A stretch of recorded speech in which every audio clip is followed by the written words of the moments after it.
Okay, as I've stressed over and over again in the different seminars, if you're going to, first you got to have a contract. Don't just purchase something with an email saying, I want 5,000 genes, and hope that the supplier sends you 5,000 genes at the specs that you want. You need to spell it out, have a contract, what types of genes, what's the quality level, and most important, the name on the contract should match the name on the business account, should match the name on the corporate license.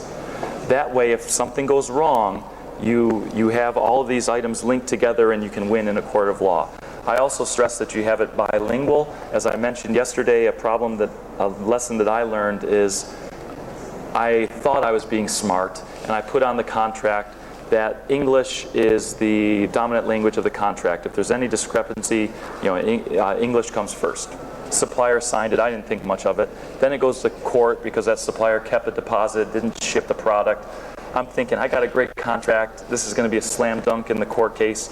And then the supplier basically stalled things for a whole year by debating that the translation that needed to be done for the court wasn't accurate.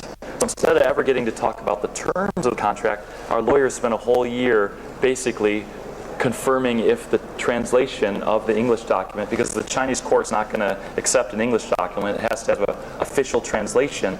So the supplier just burnt me out by spending all the time debating the translation, and we ended up settling. It was acceptable, but it wasn't the slam dunk that I wanted.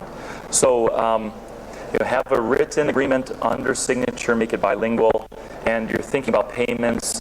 Everything's a negotiation. Try not to pay 100% up front, obviously, but what's realistic? So I use a 30-40-30 all the time. 30% deposit, 40% before the goods leave Asia after third-party inspection, and then the final 30% after it arrives in my destination market.